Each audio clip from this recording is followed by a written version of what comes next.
Let's fill out the Colorado Motor Vehicle Bill of Sale together and avoid the small mistakes that cause big headaches when it's time to transfer the title and register the car. Start at the top with the date of sale. Then the seller's details.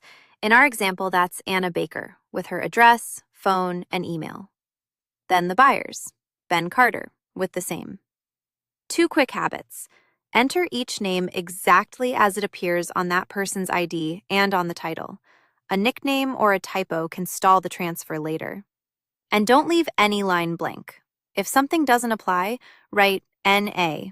An empty box is an invitation to change the document after it's signed.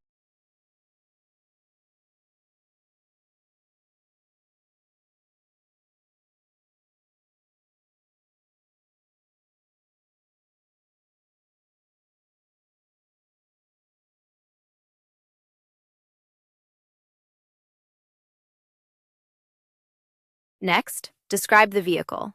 Make, model, body type, year, color, and the odometer reading. 2 that people get wrong. The VIN, type all 17 characters exactly as they appear on the title. A single wrong digit can stall the title transfer. And the odometer, write the exact reading, not a rounded guess. A sloppy number can look like odometer fraud. Now the sale price, in our example, $8,500. And how it's paid? Here, paid in full by check with taxes included. Write the real price. Lowballing it to shave the sales tax can come back as back taxes and penalties, and it leaves the buyer with weaker proof of what they actually paid. Finally, signatures. The seller and the buyer each print their name, sign, and date. 2 things before you're done. An unsigned or undated bill of sale may not hold up, so make sure every signature has a date beside it. And make 2 copies. Each side keeps a signed one. The buyer needs it to register the vehicle, and the seller needs it as proof they are no longer responsible for that car.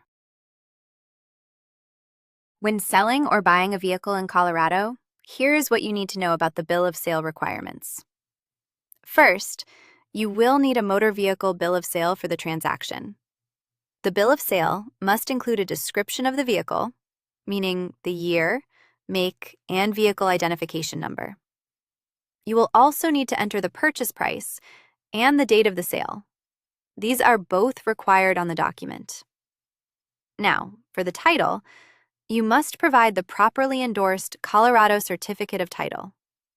One important note here.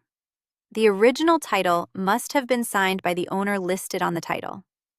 If it was not signed by that owner, there is a problem you will need to address before moving forward.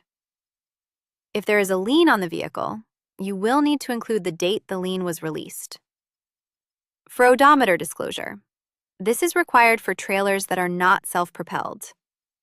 When it comes to signing the bill of sale, the document must either be signed under penalty of perjury in the 2nd degree, under Colorado Revised Statute 42-6-125, or it must be notarized.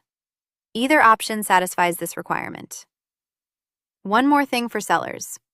A first initial and last name is not acceptable. You must use your full name when signing as the seller or as the seller's agent. And for buyers, you have 60 days from the date of purchase to title and register the vehicle in Colorado. Your state also offers an official form, the DR 2173, if you'd rather use it. It's linked in the description. Remember, this is general information, not legal or tax advice.